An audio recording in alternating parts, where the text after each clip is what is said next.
Kita ke nikel Konawe yang disedot hartanya oleh negara Tiongkok, yang semua ini dibuka jalan besar-besaran oleh pejabat yang ternyata ngakali pemimpin tertinggi. Hal ini sesungguhnya melanggar pasal 33 Undang-Undang Dasar. Sesungguhnya hal ini kita harus ingatkan. Kita ingatkan pelajaran bernegara agar generasi New Mind faham bernegara, terutama calon pejabatnya nanti. Jangan terlalu berpolitik cara menjalankan negaranya seperti dalam 20 tahun terakhir. Dalam bernegara ada 7 panji yang harus seimbang diurusinya. 7 pilar tersebut adalah ideologi, politik, ekonomi, sosial, budaya, pertahanan, dan keamanan. Saat ini 80% adalah politik, sisanya ekonomi, sisanya lupa. Kalau boleh dipentingkan, maka sesungguhnya pertahananlah yang harus nomor 1, karena melindungi hajat hidup dan tumpah darah Indonesia itu di departemen ini, di Departemen Pertahanan. Ini kalau Menhannya dan pemimpin tertinggi mengerti bernegara ala negara superpower, maka inilah harusnya yang dikedepankan. Sayang yang sekarang belum menunjukkan hal itu. Pandemi ini masalah kesehatan, iya benar, tapi kalau melumpuhkan ekonomi dan membuat negara lain menyerang kita dengan berita-berita mengerikan tentang COVID di Indonesia,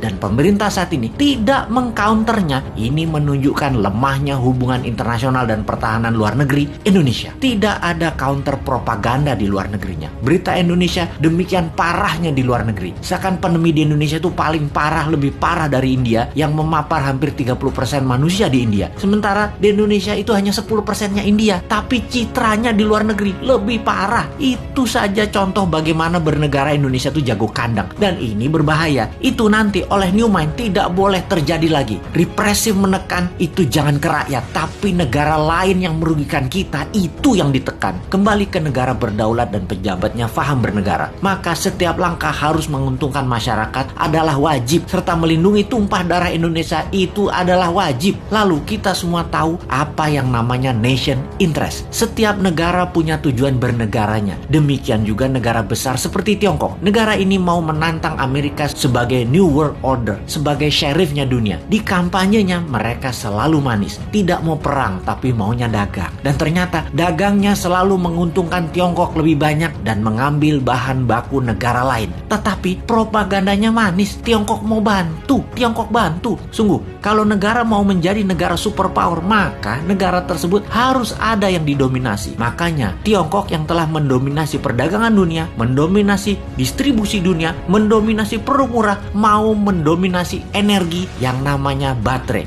Untuk mendominasi baterai, mereka perlu nikel. Untuk itu, nikel terbesar di dunia hanya ada di Indonesia. Mereka mainkanlah. Pokoknya bagaimana caranya bikin semua orang silau, tak melihat niat jahat tadi yang terlihat nolong pindah gede-gedean tambang nikel dan pabrik smelter, mengambil secepatnya bahan baku Indonesia mumpung masih berkuasa dan dibukakan jalan. Dijanjikannya Indonesia akan punya pabrik baterai, tapi bahan bakunya dihajar habis dulu sampai habis. 3 tahun lagi rasanya cukup buat mereka hajar habis tambang tersebut dan menjadikan Tiongkok punya cadangan selama 20 tahun ke depan untuk jadi raja baterai dunia. 90% keuntungan nikel adalah kalau dijadikan baterai, dan itu strategi Tiongkok. Sementara kita dapat taiknya Tiongkok. Sudah sejak 4 tahun lalu kita berjuang mengingatkan bahayanya tambang nikel di Sulawesi karena tidak menghasilkan keuntungan apapun buat Indonesia, atau kurang menghasilkan keuntungan buat Indonesia. Buktinya kita masih ngutang bernegaranya. Sementara kalau nikel jadi baterai tanpa asing, maka hutang plus tidak ngutang lagi